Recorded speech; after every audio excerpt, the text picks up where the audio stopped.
acabamos de orar, vamos passar diretamente para o nosso tema. E nós vamos... Ligou lá? Ah, tranquilo, obrigado.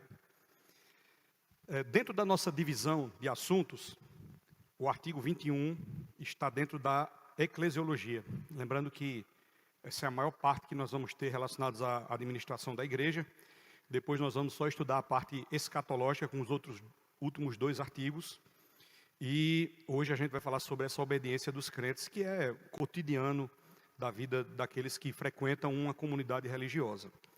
O texto do artigo diz o seguinte: ainda que os salvos não obtenham a salvação pela obediência à lei, senão pelos merecimentos de Jesus Cristo, eles recebem a lei e todos os preceitos de Deus como um meio pelo qual Ele, que é Deus, lhes manifesta sua vontade sobre o procedimento dos remidos e guardam-nos, tanto mais cuidadosa e gratamente, por se acharem salvos de graça.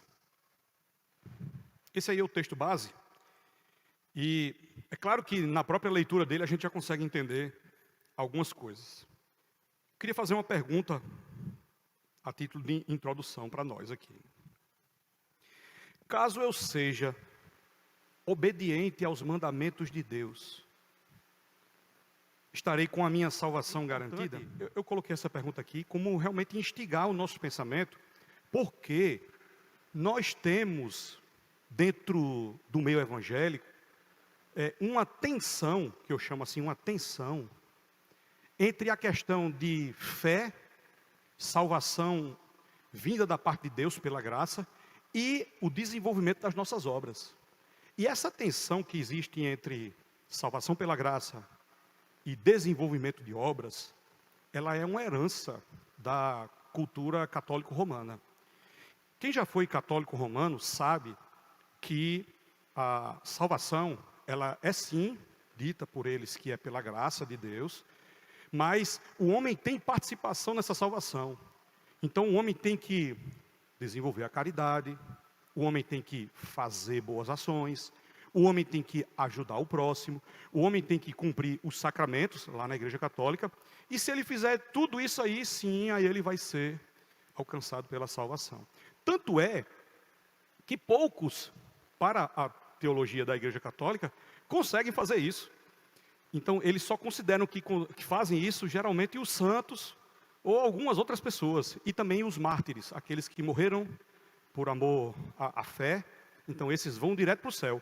O restante, todo mundo vai para o purgatório, para passar um tempo lá, melhorando, purgando os seus pecados e depois subir para o céu. Então, é assim, subir para o céu, né? Fica estranho, né? Subir para cima.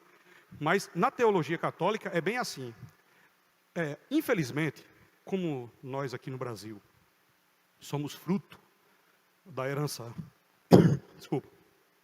da herança católico-romana, na igreja evangélica existe também essa tensão. Então nós olhamos para a Escritura, e lembre-se da época da Reforma Protestante, sola Escritura, sola fide, só a fé, sola gratia, somente a graça. A gente abraça todos esses princípios, que são princípios da Escritura, mas vez ou outra a gente está ainda achando que eu preciso ter algum tipo de participação na hora da salvação. Então essa pergunta é para que a gente reflita nisso. E eu queria já afirmar algo bem direto. Somente a obediência simples aos mandamentos não vai fazer de ninguém salvo. Certo? Ninguém. Por quê? Porque a obediência à luz da Escritura, para que ela tenha algum tipo de efeito, ela tem que ter uma motivação correta. E o que é uma motivação correta? É ela saindo de dentro do coração, a motivação é que sai de dentro. Ela saindo de dentro para fora, ela tem que mostrar aquilo que já aconteceu dentro de você, e não porque alguém de fora falou para você que tem que ser feito, e aí simplesmente você faz. Estão compreendendo a diferença do que é motivação correta e do que não é? Vou explicar com um exemplo dentro da minha casa. Não é? Meus filhos amam, quando eu dou explicações em relação a eles. Eles amam. Quem tem filhos sabe que quando os filhos desobedecem, a gente sempre tenta corrigi-los. Pelo menos assim deveria ser. Menino, não faça isso. Menino, pare.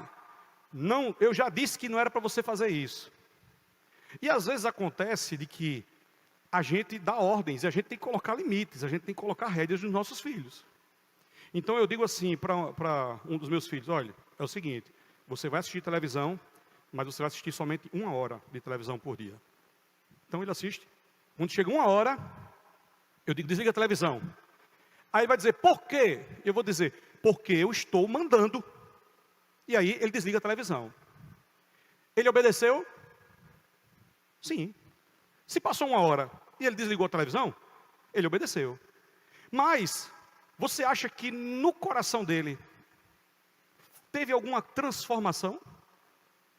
Eu acho pouquíssimo provável. Por quê?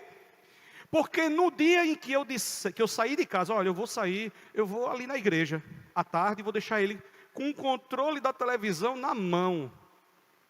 Possivelmente, quando eu chegar, 4 horas depois, ele ainda vai estar ligado na televisão. Por quê? Porque não tem ninguém vendo. Isso significa que ele obedece? Obedece. Alguns nem obedecem. Tem que ir na hora da correção mesmo, puxando para poder obedecer. Então, simplesmente a obediência não significa que mudou alguma coisa dentro do coração. Mas é necessária a obediência, como inclusive Nilvando e o presbítero já falaram, porque é o seguinte, ninguém consegue obedecer 100% à lei, ninguém. Os 10 mandamentos, existe um grupo de evangélicos que dizem que antigamente a salvação era pelos 10 mandamentos. Isso não é verdade, biblicamente. Antigamente, hoje e sempre será a salvação pela graça de Deus. Deus salva por graça e misericórdia na Bíblia inteira. Mas os 10 mandamentos e todas as ordenanças, elas foram dadas à igreja para que criasse umas rédeas e também apontasse o nosso pecado. As leis, elas servem para isso, para apontar o nosso pecado, inclusive para dizer que nós não somos capazes de cumprir esses mandamentos. Mas houve um, como já foi falado, que ele sim conseguiu cumprir tudo. E é por conta dos méritos dele. Eu já estou falando, chovendo no molhado, porque a gente já estudou várias vezes sobre isso. Então é por conta dos méritos dele, até porque, realmente, como o presbítero Antônio falou, é porque ele fez. Então é os méritos dele na cruz que fazem com que eu seja salvo. Porém, eu preciso de obediência. Mas eu preciso de motivação correta. Eu queria trazer uma imagem aqui para exemplificar o que seria uma motivação correta. Uma imagem de uma coisa que tem acontecido muito nos nossos dias. Então está aí uma charge do cartunista Boris na internet. E aí temos o quê?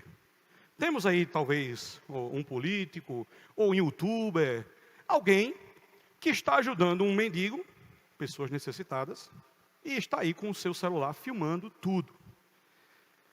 Aqui nós vemos o exemplo de uma obediência. Por quê? Vamos trazer aqui para a cosmovisão bíblica. A Bíblia diz que nós temos que ajudar os mais necessitados.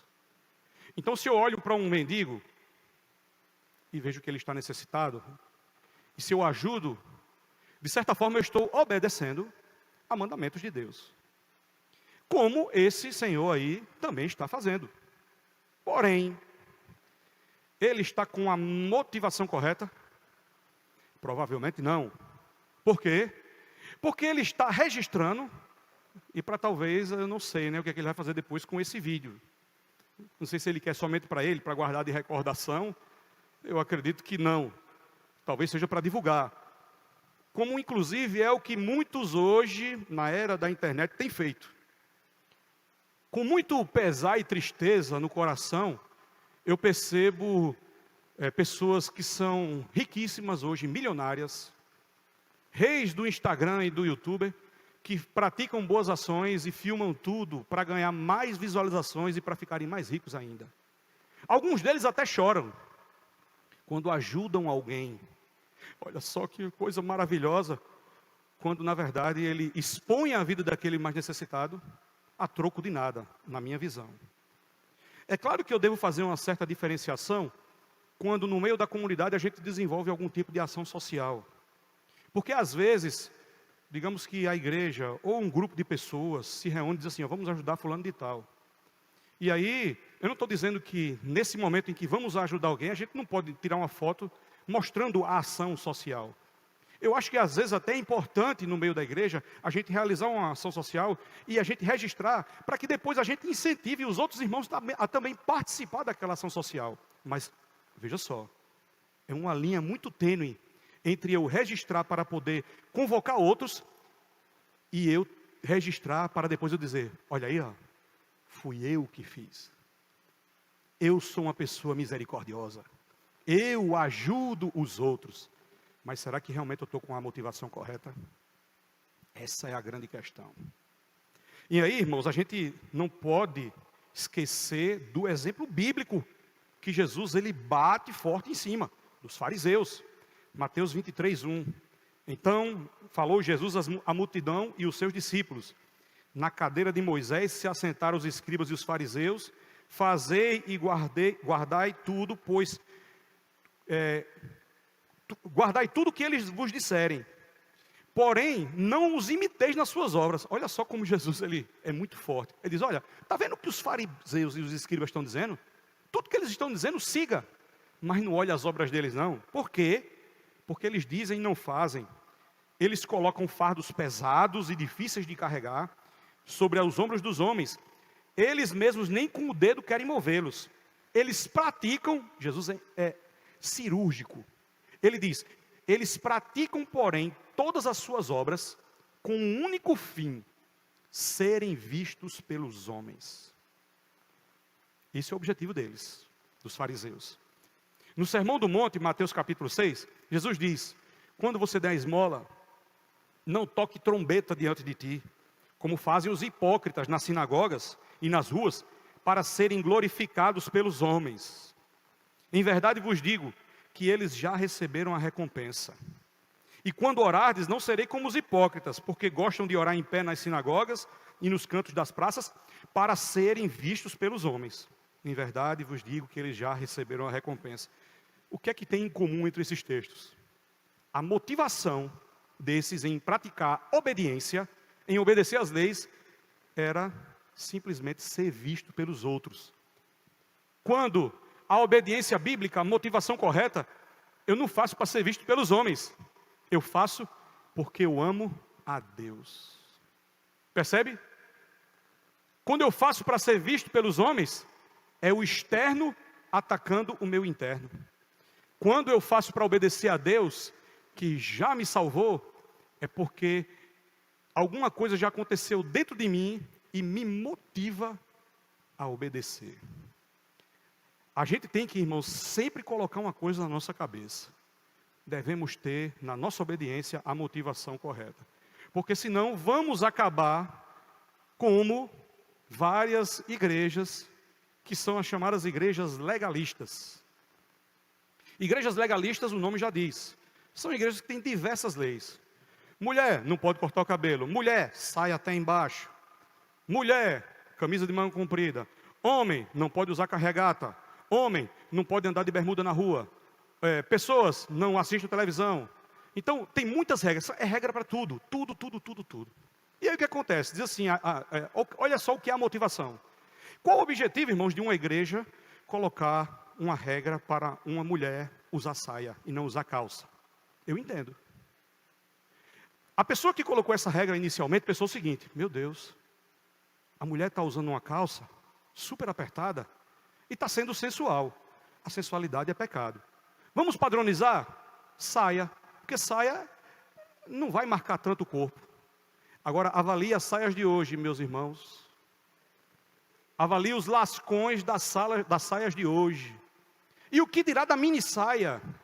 Então você percebe que uma lei, uma regra colocada, não vai resolver o problema. Se o problema de querer ser sensual não for resolvido no coração da irmã, que quando olha no espelho, ao invés de dizer o seguinte, vou abafar com essa roupa que eu estou, vou chamar a atenção de todo mundo com essa roupa que eu estou, ela deveria dizer, Senhor, essa roupa que eu estou vestindo, ela vai te agradar? Ela vai me deixar sensual para fazer pecar outras pessoas, Senhor? Então eu não vou fazer. Jesus quer que nós obedeçamos, mas com a motivação correta. Porque quando isso acontece, aí sim será uma evidência de fato que nós estamos obedecendo de acordo com a vontade dele. E aí, vamos para o texto de Tito, capítulo 3, que nós lemos no início. Porque o texto ele diz o seguinte, versículo 4 ao 6. Quando, porém, se manifestou a benignidade de Deus, nosso Salvador, e o seu amor para com todos, não por obras de justiça praticadas por nós, mas segundo sua misericórdia, ele nos salvou mediante o lavar regenerador e renovador do Espírito Santo, que ele derramou sobre nós ricamente por meio de Jesus Cristo, nosso Salvador. Perceba a ordem das coisas aqui no texto. Paulo está dizendo para Tito o que aconteceu conosco na salvação.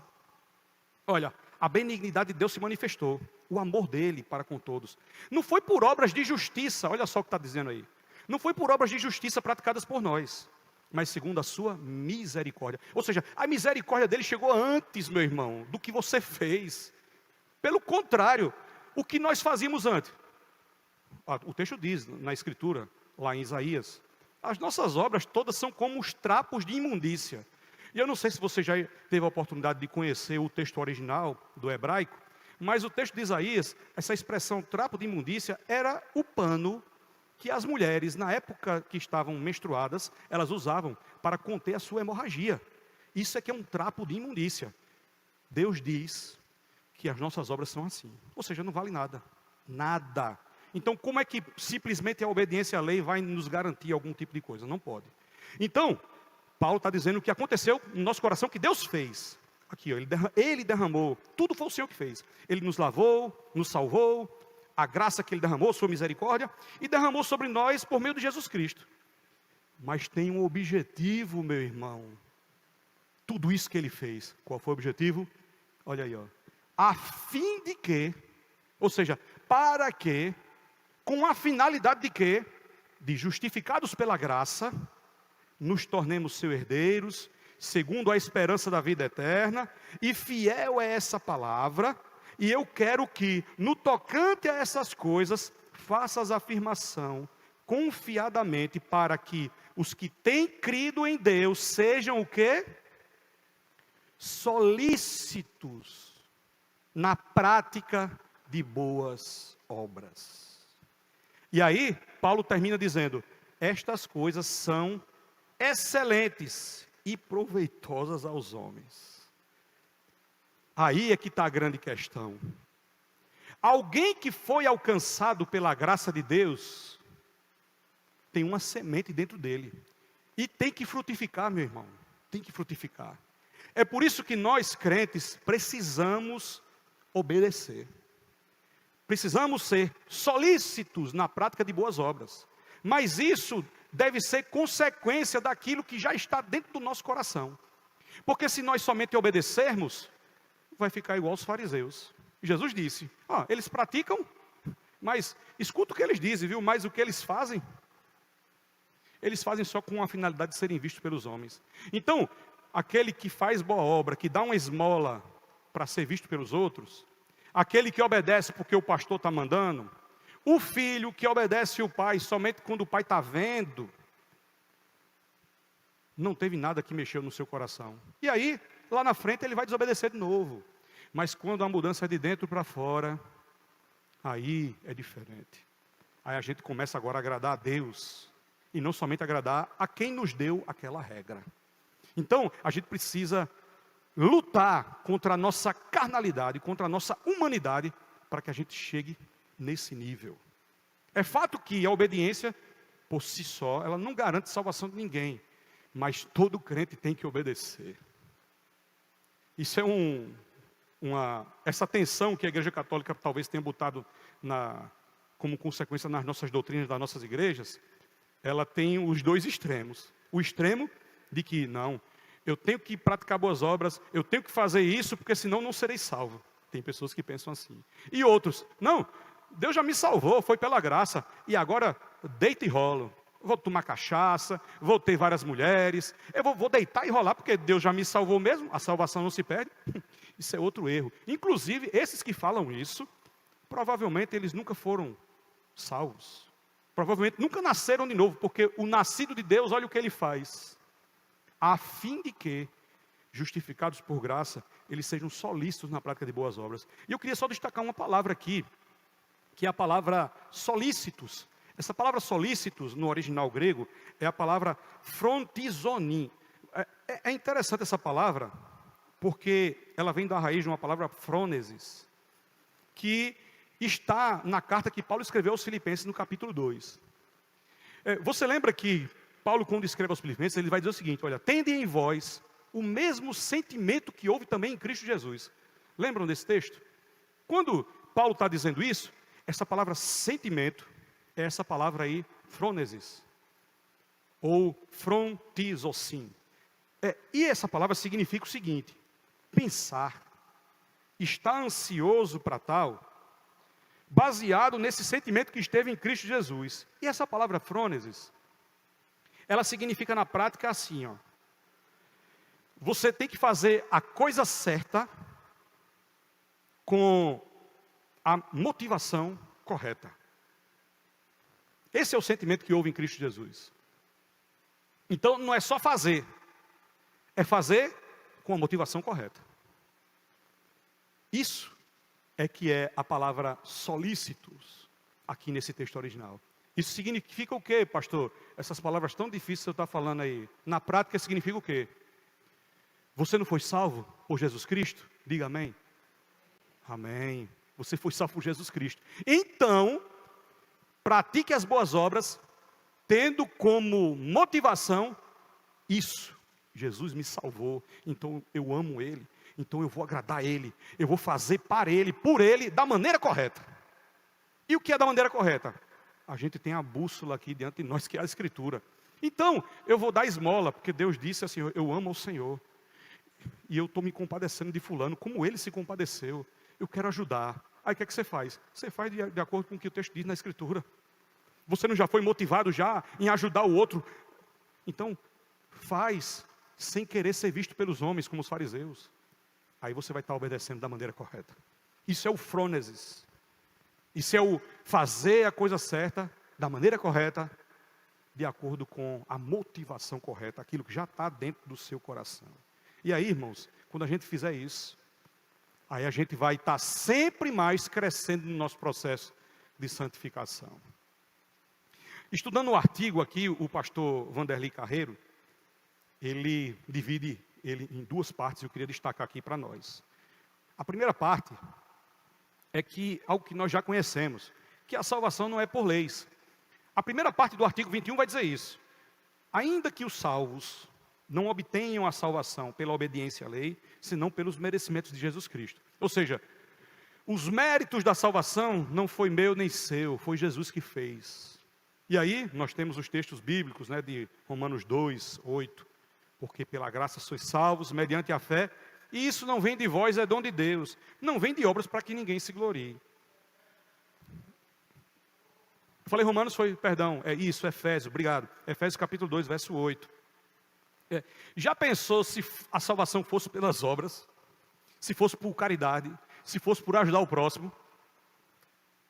Meu irmão, e aquele que já é o próximo, que não tem nada, como é que ele vai ajudar a outra pessoa? Me diga aí, em nome de Jesus. Então a salvação seria só para aqueles que têm um pouco mais de condições. Então a salvação nunca, meus irmãos, poderia ser pelas obras. E está explícito aqui nas Escrituras. Então, caridade, faça, meu irmão. Como? Com a motivação correta, porque Deus já te salvou. Da forma correta, da maneira de Deus. Em obediência pelo que Ele já fez. Não é porque você será salvo, é porque você já foi salvo por Ele. Veja a ordem das coisas. Tito 3:4, que nós lemos, não por obras, versículo 5, não por obras de justiça praticadas por nós, mas segundo a sua misericórdia. Romanos 5:8, o texto diz: mas Deus prova o seu amor para conosco, pelo fato de ter Cristo morrido por nós, sendo ainda nós pecadores. Ou seja, nós não éramos pessoas boas, éramos pecadores, praticantes, e Ele nos amou. Demonstrou amor antes.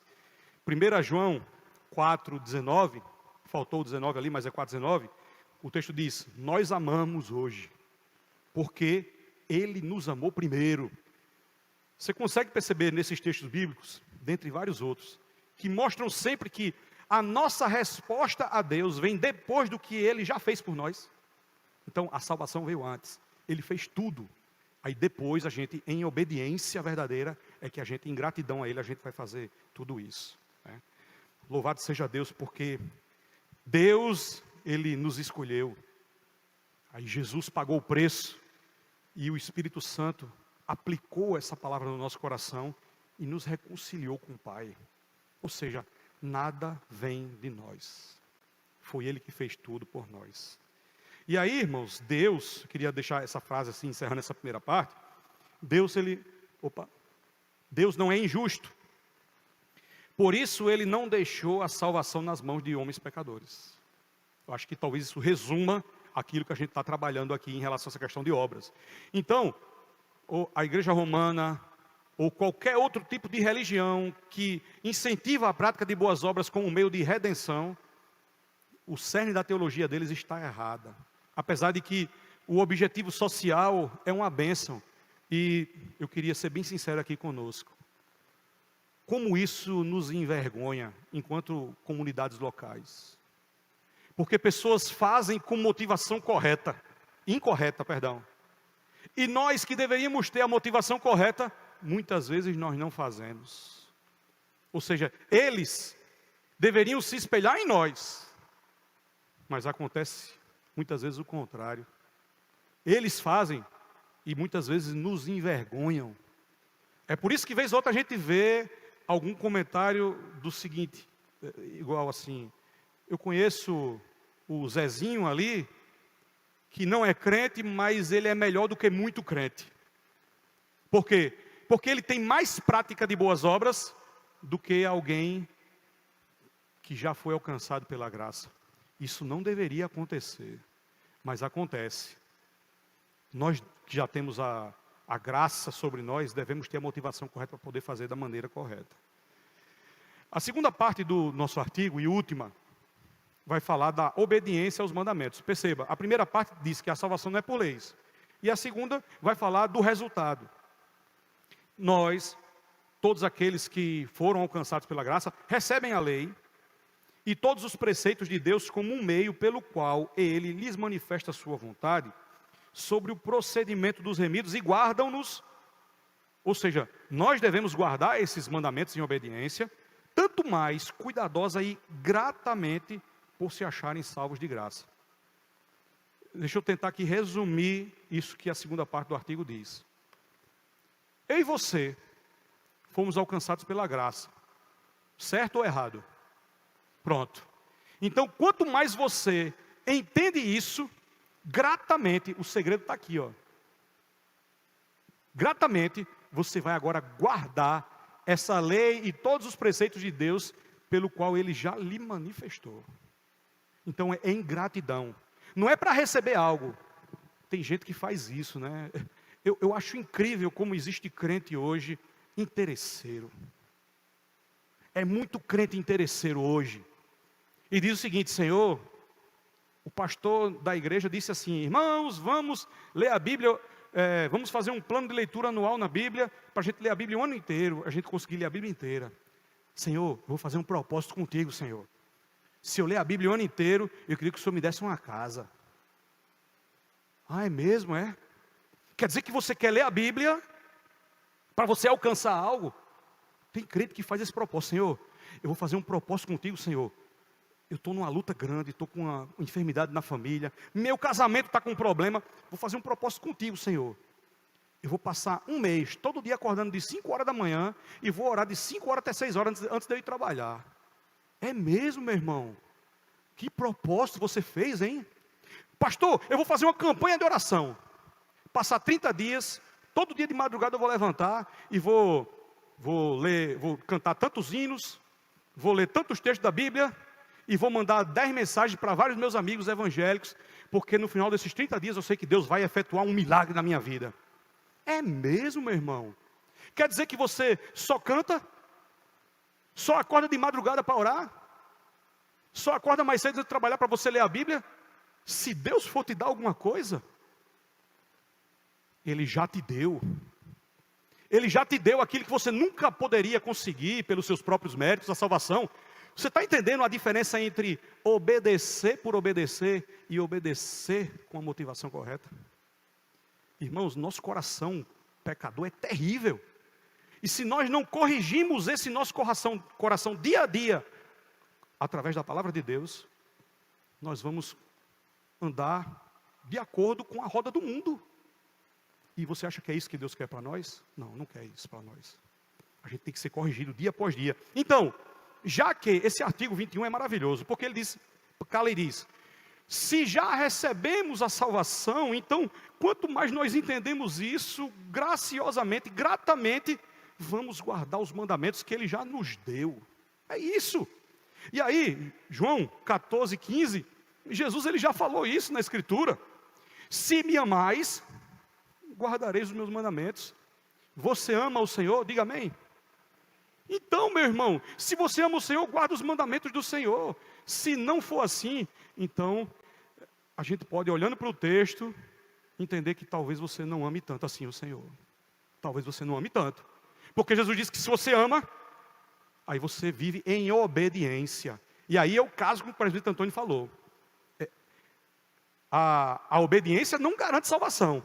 Mas é praticamente impossível alguém que foi alcançado pela graça não procurar viver em obediência. Não significa dizer que você vai viver um anjo aqui na terra perfeito, não.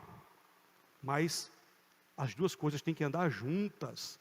Mas também não é só fazer porque é para fazer, não. É fazer com a motivação correta. Porque você ama ao Senhor. E aí, quais são esses mandamentos? Quais são? É os 10 mandamentos? O presbítero Tiago já disse, não é. Né? Algumas orientações da palavra. É só o Novo Testamento? Tem igrejas que dizem isso, eu não sei se você já viu já. Tem igrejas que dizem assim, é só o Novo Testamento. Agora é só Jesus, agora é só graça. Aquele negócio de Malaquias para trás, esquece tudo. Será que é, irmãos? Quais são esses mandamentos aqui que nós temos que guardar, que Jesus disse que a gente tem que guardar? Você pode dizer? Quais são os mandamentos? Amar a Deus sobre todas as coisas, o Senhor está falando. Amar a Deus sobre todas as coisas e o seu próximo a ti mesmo. Verdade. Mas esses 2 mandamentos, eles resumem o quê? Eles resumem os 10, eles resumem as outras orientações da palavra, eles resumem o Novo Testamento, eles resumem o Antigo Testamento, eles resumem tudo. Então, quando nós temos que dar obediência aos mandamentos, isso significa que nós temos que ter obediência à Bíblia completa. Por quê? Porque a Bíblia é a palavra de Deus. A Reforma Protestante, ela tinha um dos seus motos, era só a Escritura, só a Escritura. Mas os reformadores, eles acrescentaram depois a seguinte frase, tota Escritura. É uma palavra latina que significa toda a Escritura também. Ou seja, não é só a Escritura, mas é toda a Escritura. Porque tinha seitas que diziam o seguinte, tá bom, o Evangelho de João fala sobre o amor, pronto, isso aqui é a palavra de Deus. Mas aí, Tiago, que é só paulada, não, essa aqui, foi só coisa de Tiago mesmo, tira, cai fora. Será que é assim, meus irmãos? Assim é muito bom, né? Quando a Bíblia me serve, aí eu digo que é a palavra de Deus. Quando ela não me serve, quando ela está confrontando o meu pecado, quando ela está confrontando o meu erro, aí eu digo que é para o irmão, para fulano, não é para mim. Então é toda a Escritura é a palavra de Deus. 1 João, capítulo 5, do verso 2 a 4, o texto diz, nisto conhecemos, olha só que esse texto é maravilhoso. Nisto conhecemos que amamos os filhos de Deus, quando amamos a Deus e praticamos os seus mandamentos, porque este é o amor de Deus, que guardemos os seus mandamentos, olha só, Este é o amor de Deus, que guardemos os seus mandamentos. Ora, os seus mandamentos não são penosos, porque todo o que é nascido de Deus vence o mundo. E esta é a vitória que vence o mundo, a nossa fé. Ou seja, devemos guardar as leis do Senhor. O Mateus capítulo 7, Sermão do Monte, verso 15 ao versículo 23, vai falar bem sobre essa evidência clara de salvação, através do que nós vemos e daquilo que é verdadeiro. Se existe, meus irmãos, alguma dúvida no seu coração ainda, de que somente obedecer, só obedecer por obedecer, vai garantir você entrar no céu, lembre-se do texto de Mateus 7, no Sermão do Monte. Jesus, ele diz assim, ó: acautelai-vos dos falsos profetas, que se vos apresentam disfarçados em ovelhas, mas por dentro são lobos roubadores. Perceba o que Jesus está falando. Tem muita gente que está falando de Deus, é isso que ele está dizendo. Mas eles são falsos. Eles estão igual uma ovelhinha, mas por dentro eles são lobos. Pelos seus frutos os conhecereis. Colhem-se porventura uvas dos espinheiros ou figos dos abrolhos? Assim toda árvore boa produz bons frutos, porém a árvore má produz frutos maus. Não pode a árvore boa produzir frutos maus, nem a árvore má produzir frutos bons. Assim, pois, pelos seus frutos os conhecereis. Isso Jesus está falando dos falsos que estavam lá na igreja, né? Esse é o contexto. Pessoas que estão apresentando uma coisa e são outra. E aí, sabe o que é que Jesus completa? Versículo 21 ao versículo 23. Olha, nem todo aquele que me diz Senhor, Senhor, entrará no reino dos céus, mas aquele que faz a vontade do meu Pai que está nos céus. Ah, olha aí, pastor. Então, se fizer a vontade de Deus, se seguir os mandamentos, se obedecer, então está nos céus, né? Olha aí a obediência, pastor. Percebeu que agorinha Jesus estava falando que tinha gente que era ovelhas e aparentavam lá fazer coisas boas e na verdade eram lobos? Então, o que é essa vontade do seu Pai que está nos céus? É aquilo que está expresso aqui nas Escrituras Sagradas. E o que é que está expresso nas Escrituras Sagradas? Obediência com motivação correta. Frônesis. Sentimento que houve em Cristo Jesus. Fazer o certo, da maneira certa, com a motivação certa. Então, não é somente dizer Senhor, Senhor, oh glória a Deus, aleluia, levantar as mãos na igreja no culto de domingo à noite, que você vai estar com a sua salvação garantida, não. Jesus, ele completa. Muitos naquele dia hão de dizer Senhor, Senhor, porventura nós não temos profetizado em teu nome? Irmãos, profetizar no nome do Senhor, e aqui pode dar ideia inclusive de, não de profecias, de revelações, mas de pregar a mensagem de Deus. Isso é certo ou é errado? Pregar a palavra de Deus, é certo ou é errado? Certo. Senhor, não expelimos demônios no teu nome? É errado expulsar demônio? É errado? Não, claro que não. Em teu nome fizemos muitos milagres. É errado fazer milagres no nome do Senhor? É claro que não, meus irmãos. Mas essas pessoas faziam tudo isso. Qual o resultado? Versículo 23. Então lhes direi explicitamente: nunca vos conheci, apartai-vos de mim os que praticais a iniquidade. Iniquidade? Espera aí, Jesus, eu estou confuso. O Senhor acabou de dizer que aquele que tem que fazer a vontade do meu Pai, então quer dizer que expulsar demônio, fazer milagres e profetizar não é a vontade do seu Pai, não? É. Se for com a motivação correta, por aquilo que já aconteceu no teu coração.